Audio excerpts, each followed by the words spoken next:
'Cause it's rare to be. You guys are so awesome. Give it up for yourselves, by the way. Thank you for coming out here on a Saturday to share your love for the Care Bears and their 40th anniversary with the movie on screen. Thank you for American Cinematheque for hosting this amazing event. And of course, Saturday Morning Cartoons United for bringing us together. It's exactly what we need these days. My name is Eric Bauza. I'm your moderator. Sometimes I could be coined as Bugs Bunny and Daffy Duck, and that's all I can say is Warner Brothers might sue us, but who knows who's going to own Warner Brothers tomorrow. But we're here to talk about Care Bears, and we have an amazing, amazing dais of people that I want to bring up here. We have the director of this film, Arna Selznick. We have one of the voiceover legends of our time, one of my great buddies, Miss Cree Summer. And I can't talk anything nostalgia about any of these cartoons without one of the aficionados, Mr. Andre Meadows. We only have a few minutes, so let's sit down and have a chat and nerd out just a little bit. Oh my gosh, 40 years later. Here's your microphone, Arna. Arna just flew in from Toronto, Canada, eh? How's it going, eh? You can believe that? I don't know if you guys saw that polar bear. That's our national bird in Canada. That is amazing that something like this could even exist at all. What is your relationship with the Care Bears? Did you work on anything before the movie? Any of the TV series? No, well, we worked on TV series after. Oh, so this launched the... Well, there was Atkinson's Film Arts that did, I believe, 2 or 3 short films, like 22 minutes, before we started. Okay. And then after that, we did feature. This is the first one that we did at the studio. And I was talking to you in the wings, and this is the first time you'd seen it with an audience since the first time you'd seen it with an audience. So, again, you guys are amazing. I was almost crying back there in my popcorn. I would have been doing that anyways. That's a weird thing that I do. But to hear the joy coming out of you guys, the laughter, the claps, and just hearing the kids too. I like to call us kidults. You know, I'm a kid from the 80s and 90s, and now that I have a little bit of pocket money, trying to show my son, who's 9 years old, the ropes, as they say. You know, and Care Bears is definitely up there. Now, usually, in my experience, even as an animation person myself, animation is sometimes seen as only as a boys' club in the production side. You know, a lot of male directors, a lot of, you know, male workers. Most of the photos that I remember seeing of ladies who worked in animation at Disney were like cleanup artists and, you know, painters and stuff, just stuff in the background. You're the female director of the Care Bears film. Now, how much of that, even to today, like, how does that play into, you know, was that a battle back then, or was it, you know? It was, I mean, I was very lucky. The studio always treated me very respectfully and kindly, and I was directing already before. Yeah. And I supervised, I don't know if you guys know Inspector Gadget's. Yeah. Oh. Do we remember Inspector Gadgets? Should we have an Inspector? Cree, do you remember Inspector Gadget? I do remember Inspector Gadget. That was my first cartoon I ever did with Inspector Gadget. There it is. That's right. Yeah, of course. Following Brain, they look suspicious. Listen to that. Who needs Botox when you have animation? Show you right. Right? Who needs that? But yeah, I mean, like... So Nelvana has always been, I think, a very good place for women directors. Yeah. You know, there were others after me. I'm not going to name names because I'll just go on and on. Right. But the studio, which is just closed. That's... So, I know, we're very disappointed in... On a production front. And But they're not making anything new right now. Right. So They're not making anything anywhere right now. Just popcorn in the lobby. That's all we can hope for. It's tough. It's really tough. And again, I think this is why this organization exists. Saturday Morning Cartoons United was made not just as a nonprofit to help people who recently lost their homes in these fires, specifically animation workers. But I think it exists to bring back community in animation. If we're looking at it, like, it just makes me so happy. You know, we used to see each other in production every week, every day, and since the pandemic, 2 strikes, and the battle with AI, that seems to have kind of gone away. And I feel like there's so much importance when it comes to, you know, camaraderie, career building, and stuff like this. I'm sure there's some young animators in the audience, or even actors, actresses. These are the times where, you know, we would, after the production, like if you look at this as a rap party, this is like something that we would normally do anyways, and I feel like it's so lost in today's community and what's currently happening now. So I'm so happy that you guys are here and you're having a good time. Now, you know, we talked a bit about production. Let's talk about Miss Cree Summer. This is one of like the very first roles I know. We talked about Penny from Inspector Gadget, but I have the luxury of having known Cree in my early career. As soon as she found out I was a fellow Canadian, you know, these really polite Canadians. She welcomed me with open arms here, and it's because of people like her and Tara Strong and Maurice LaMarche that paved a way, carved an avenue for me to be here. I got to know you through your acting on TV, but I also got to know you personally, and I also got to know a little bit about your family, your Mama Hellcat, Yeah, Mama and Hellcat. the late great Don Frank. Yes, my father was So- a huge voiceover man in Yeah. Toronto and worked for Nelvana. And did we do Ewoks and Droids? Was that Yeah. Nelvana? Droids, Yeah, yeah. George Lucas's Ewoks and Droids was Nelvana, and all my early career was Nelvana when I was growing up. Yeah. Yeah, it's been greatly missed. But even within the family, because the Apples, your brother, Rainbow, Rainbow's also son a is performer, also a performer, yes, that's right. doesn't fall far from the tree. Was it always like fun, like performance times in the summer house? I mean, always. I mean, it was just the family business. And when you're a little girl, well, for me especially, because I didn't go to school until the 4th grade, I was going to work with my father all the Yeah. time. And I was always in the booth with him, watching him. And I'll never forget when the audition came for Gadget, and I wasn't even scheduled to audition. He was auditioning. I think he said, "Will you read my kid?" Nepotism goes a long way. And I remember thinking, it's my time at last, right? Because you're absorbing all of that Sure. information. You don't know it because Yeah. you're in school watching it. You were there with your dad for a lot of his performances. He was So a very many. prolific Yeah. stage actor and performer in Toronto, That's right. and they named a street after him. They did Don Franks Avenue. That's Yeah. right. And it's a nice street. Mike Myers Avenue is not as nice as Don Frank's.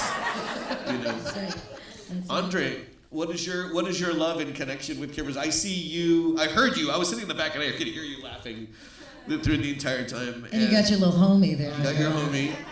Say what you will about Grumpy, but Grumpy Bear. he's the hottest selling bear I think of He all is. time. Everybody loves Grumpy Bear. Well, give us a little, like, you know, your walk down memory lane with this film and the Care Bears in general. Oh yeah, well as the token American on the panel, No, you're the honorary Canadian now. oh thank you, I'll take it. Especially in this climate. But yeah, I mean, Care Bears obviously is just like one of those cartoons from that era that was just such a big thing. And they used to have these. I don't know if people remember this during the summer. They would show like movies like this, like early in the morning for like $1. And I remember seeing Care Bears movie and Care Bears movie 2, and just always loved these bears. I mean, it's just really cool to have each one have their own personality and their own trait. And then the Care Bear cousins was definitely, that's what really got me into it, was very much enjoying those different characters and how many different characters they made as, different animals they made as the cousins. But yeah, it was just always like a fun, interesting series, and just kind of part of what made that time of Saturday morning cartoons, waking up, eating the cereal, watching the shows work. And you got some lessons. And it's funny because you look at it back then, and it's very easy back in the 80s to be like, oh, this is cheesy, they're all talking about caring and love. But you can kind of feel like now you're like, yeah, man. I appreciate that. I've learned a lot about this from watching today's movies, that bears can hydroplane. Yes. Never find don't ever touch a possessed book in an abandoned amusement park. Yeah, a bit of a lesson, yeah. And if you're angry, it's okay to run around and give an old box of old picture frames a good kick. I like that. When the little brat was like, he kicked that box of picture frames. So much angst. Yeah. Now we were looking back, and of course Nelvana and the situation that it's in now. As far as animation now, are you still like making films yourself? Well, like the last one I made was the most magnificent thing. Okay. That was a short film, and we finished it in 2018. Okay. So that was the last thing I directed, Okay. and that was for Nelvana. So and it's a beautiful CG film about based on a story that was written by Ashley Spires, who was another Canadian. Right. And about a girl who loves to make things, and it's sort of a very intimate story. She lives on a little cul-de-sac with her dog, and the two of them have a struggle trying to get along because she doesn't know how to make anything for him to make him happy, and all he wants to do is just be with her. So, he just really cares about following. As dogs do, they follow their masters or Nice. their people. So that's what I did last for Nelvana. That's the last thing I directed for them. But I also I couldn't in the first Paw Patrol feature film. Oh wow. As a story artist for 11 Woods on it. And that came out, I think, in 2022. Yep. And there's been two more. There has been. Works too. The trilogy of Paw Patrol. Yes. Now, where can people see that the other film that you directed? Is it It's available on the, anywhere? it's on the Internet Archive. Okay. So if you go to the Internet Archive, you can watch it for free. Now all you have to do is put in the most magnificent thing, Internet Archive, and it should pop up. And you watch it there. It's actually a really good copy. So Very and cool. it has beautiful music. We used a composer who's a favorite of the National Film Boards. Right. And I'm going to remember her name shortly, probably too late for this interview. Sorry. The NFB. If you Yeah. don't know what the NFB is, National Film Board of Canada. Also, you could tell Hadley Kay also had written. He did the voice of Nicholas, and Mickey Rooney was also the voice of Nicholas later. Yes. Papa Nicholas. That was my favorite moment of the screening when the people figured out. Someone up front was like, "Oh, whoa!" Also, I think someone needs to sue J.J. Abrams for stealing the smoke monster from Lost. In this, I'm pretty sure that's where it came from. It was Cree- Galactus. It was Cloud Galactus. Of course. We talked about being Canadian and kind of like the dynamic of working there. Your resume is so profound on both sides of the border. Like giving today's climate and how everything is with filming. Like, what is your take? What is, I know you're clearly working often, but the pendulum swings Yeah. in such rapid ways. Are you asking what's the best thing to do at this point, or just how I feel? Duck and cover. I mean, Jesus, how I feel about it. Well, yeah, these are stingy times, but in stingy times, incredible art gets made. Because what you have to do is pivot, and you have to find other things to do. And when you have to pivot, you end up expanding yourself. Yeah. It's always one of those things where, yes, it's a drag that there's not as much available, but it's incredible what gets born out of these kind of times. Absolutely. And I was just going to say same thing for a filmmaker like Arna, voiceover artists like us. It's like We start creating. we'll never stop being who we are. If you're an artist in the audience and you're feeling kind of like ugh with what's happening outside, no matter how the pendulum swings and no matter what the state of the industry is, you will always be your creative self and who you are. Never stop making things, no matter what. Even if it's just for fun with you and your friends, or working on like a pitch. Like we just are living in this world of reboots and reimaginations of a lot of things that we love, and sure, that's great. But like look at some company like Warner Brothers. I know I joke about Warner Brothers. But they did have a great year with original films and original content, and it's urging them to look at making more original stuff. So I feel like, yes, things are kind of in a position right now, but like you said, you just got to pivot Well, yeah, and then there's still that wonderful thing called YouTube, which is still kind of a wild, wild west. Yeah. You know, if you want to get in there and do Talk to something, Andre about that's- YouTube. That's the space to go. I mean, you can still get away with things there. Yeah. Yeah. But Andre, how cool is it though that like these kind of screenings and events like this, where we're having anniversaries, like is this, if I'm not mistaken, maybe one of the first times this has been shown theatrically? Is that correct? When it came out. Yeah, When when it it, came When it came out, but when it since came out. then. Yeah. And was it ever even shown theatrically here in the United States? Probably, yes. Yes. Yeah. An international access. Like, we did really well at Olympic. What?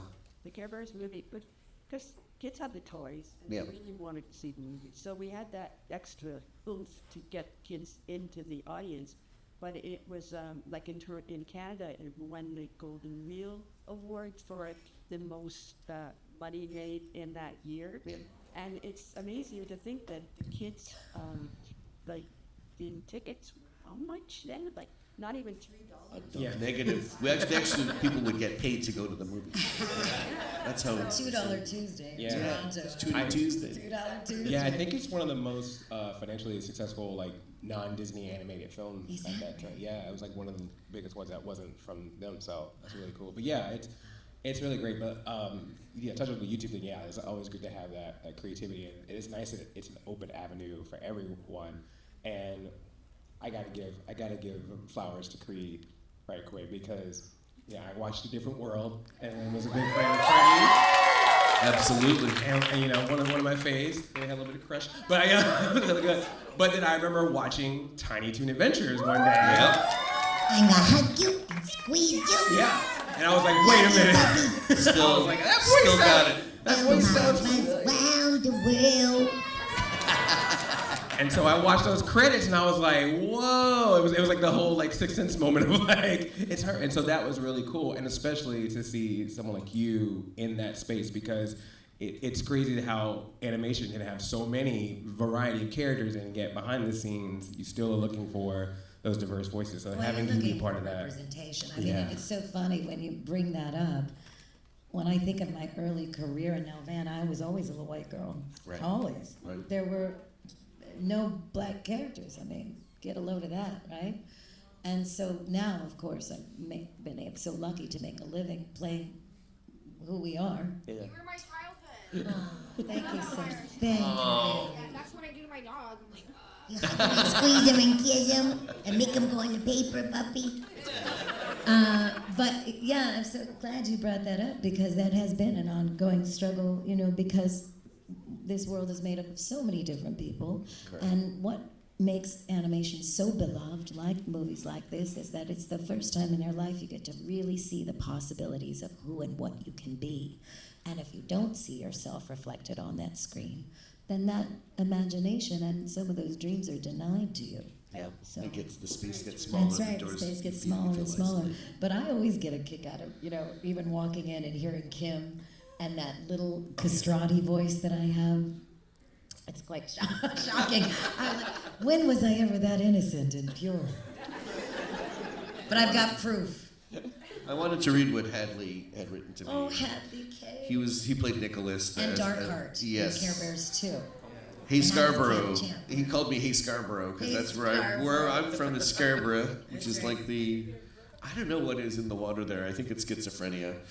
But that allows, Mike Myers, Eugene Levy, John Candy, That's right. Catherine O'Hara, all the comedians and comedians up there with multiple characters. Oh, yeah, thanks for coming. He just wanted to say thank you to all the fans who showed up today. And, Darkheart in Care Bears 2 he played. He said, send my warm regards to Cree and Arna and all the amazing fans who still reach out to me, and for 40 years later, they are a fan base like no other. So he wanted to say hi.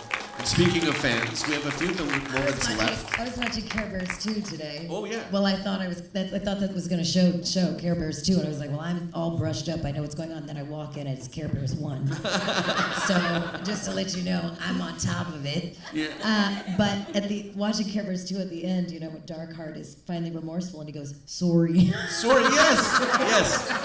That was what I was going to say. I died. I was like, man, was our this done in Canadian is Canada? hanging And then out. I was sorry. It's like, I'm yep. so sorry.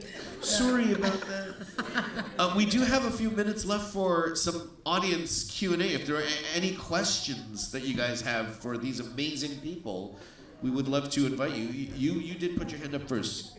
Yes. It's okay. Yes. How are you? What's your name? Bianca, welcome. Good to meet you. You're the first of all, you're the Oh my gosh. this is Spectrum. Yeah, everything's. What's up, girl? But my question to you, well, first, you're obviously you're an icon, legend, and my king. I told you how much you know, and I love so much. You got confused so much, and yeah, just you felt wrong. I'm rambling. Anyway. Take your time. But as another, you are amazing in iconic voiceover actress, and how do you define success in the stage, in this stage? In this stage, as old stage? Well, I hobble, not a bit, no. Well, you know, I've just been very, very lucky. Animation is really a family. Like Eric was saying, we hang out on purpose. The love is real. And it is a really kind of insular community. And once you prove yourself to be good, fortunately, you can keep going. And voiceover is not like on camera. You know, if you're not destroying your voice, you can work until you drop dead. You know, think of some of our favorites, June Foray, and who just, you know, Mel Blanc, you just keep on. Yeah, when I think of Mel, I think of you. But, you know, at this stage, it's just about maintaining those relationships and keeping your knife sharp so that you can keep creating new characters. And I just want to let you know, guys, that voiceover class. All right. All right. So I'll See you on I'll the see you in the stage. booth. Yeah, see you in the booth next week. Sir, Yes. how are you? Hi, my name is David Smith. Hi, Arna. Hello, Dave. Okay, we worked together Very cool. years ago. Yes, I just wanted to say Arna was a good friend of mine. She gave me my start. We worked together on Inspector Gadget. Good gadget. I was still works the first Care Bear, so it wasn't for that. I think a bunch of us left the country for projects. But Eric, yeah, you're a good friend of my wife too. And I just wanted to say that it was just a thrill to see those names. It's a sad thing that Nelvana has left us. Yeah. But just to see that credit list, just just warmed my heart to see all those people, all those friends. And Cree, I just wanted to say that my daughter and I just love Finian's Rainbow. Oh. Anybody doesn't know that's That's my father. Yeah, my father was in Betty's Ring. What's his name? Mahoney? Woody. He plays Woody Mahoney. Woody Mahoney. Yes, That's right. he's that. Yeah, that was Francis Ford Coppola's first film, Fred Astaire's last film. Wow. So Starring I your just wanted to say that it's just terrific to see you here, and it's just wonderful that to see you. Thank goodness this was made 40 years ago so we could celebrate it today. My God. Any other questions? I saw this gentleman here with the hand up, yes, with the glasses. Come stand up, Sarah Dan. Yes. Big fan. Just wanted to say this one was for Arna. Working with Cree when she was just beginning her career, what were some of your first thoughts when you were seeing this new talent just starting to butt? Well, she's always been amazing, and as Penny in Gadget, I listen to your voice all the time. As I was supervising storyboards, so I had time in words, so I got to hear the voices, almost every day. Yeah. And then when we were doing the Care Bears movie, I know you were amazing as a singer, and we did get the opportunity to have you sing for Home is in the Heart. It's just like me. It still sounds so fresh and clear. So I've always been a fan. Always on duty. Yes. Next question. I saw you had your hand up, young lady. Hi guys, my name's Jeannie. I'm just married to myself. For hopefully, sure. First of all, I want to say thank you for this movie because I grew up with this time. I think it's trying to older generation kids to be empathetic and talk about their feelings and willing to work with just like I think that it's being here today, I was getting a little sentimental I was curious from script to screen. How did you guys come under the notice to this? I was speaking. Spencer. Pretend you don't see it. Well, you guys aren't tripping out or anything. Screen of making such a sinister character. What was that process? Okay, so Jackie Burris really contributed a lot to the character study, and she read our script, and she had her character all developed. And we had a tiny little thing from the back in Sweden. At Novena, where we recorded just about everybody's voices. It was what she wrote. So Jackie played to that, and was the torque, and he let us in and just ran with it. Yeah. And she did. Well, I mean, the whole thing was just, let me just keep going. I'm gonna, don't give me any redos. I'll do another pass if you like, but I just have this A1 where I had this, I want to do this way. And, she was like, I think she's completely, like, afterwards, there's no air left. Yeah, she was amazing. So she really contributed to the personality. And then we had a fantastic guy and since passed away, John Collins. He was having a team inside of the fest and then the spirit, and also animating all this probably himself in-house. So very fortunate. And Joey was. Sorry, Dave. Any other questions? Ben? Hi. Oh, you know me. Yes. Oh, yes, we do. How are you? Good, how are you? Good. Thank you for coming out. Thank you for having me. I actually work with Derek on Trades Full of Fred's Park. There are voiceover artists sitting among you. I'm a big fan of a big nerd, so this is a question. I know we're here for nostalgic purposes, but are there any projects that you're watching now that you're really excited about besides Out? Arna, anything that you're watching these days that inspire you? I really loved Flow, that won the Academy Award. Yeah. I didn't have any voices in it, actually, except some sounds that Andrew. So, but it was spectacular to me. I'm sorry, I'm drawing a blank. There's so many. All the work that the guys are doing didn't Flow and I back on the day. Doing now. Give me a hand here. Tell me all the things that are going on in animation. We'll tell you which ones I really love. Like Hush. I'm overwhelmed by how many. There are so many fantastic films out there. Yeah. So a lot of them are done by smaller studios or independent individuals, like Flow, which was done in Latvia, and it just blew me away. Anyways, I think when there was one, I was at the Boston Film Festival, Snow Bear was another one that I know was done all by hand, and that's another rare thing. I'm definitely going down a kick of 2D animation. Yeah. Kind of missed that. You guys want to see more feature 2D films? Andre, what are you watching these days? It just wrapped not too long ago, but I highly recommend Craig of the Creek. It was a show on. I love Craig. It was so good, and that was literally my childhood. We used to have like little creeks near our place, and that we would hang out with, and I would love to enjoy that. And not to toot your horn here, but like seeing the day the Earth blew up, a Looney Tunes fully 2D animated movie on the big screen was so awesome. I got to see a screening of that, and then a couple of us went to the theaters and saw it a couple of times after. It was so much fun, and it was because of that energy that led to someone dusting off a Warner shelf and getting Coyote versus Acme to come out next year. Which, by the way, you guys are going to see a very special screening of a Coyote versus Acme right now. No, I'm just kidding. Just kidding. Just kidding. Just pulling your leg there. Yes, sorry. You have to wait till next year. Yeah. But that was, I think, maybe our last question. That's pretty much the time that we did have today. But I wanted to say, again, thank you on behalf of Saturday Morning Cartoons United to you guys, the real people, the real fans who came out today, who got to enjoy it. I want to thank our panelists, Arna Selznick, the legend herself, Miss Cree Summer, friend to you and me, Mr. Andre Meadows. Thanks to the American And let's Cinematheque. thank Eric Bauza. Oh, no. I was going to be here anyways by myself talking to no one. Thank God people showed up.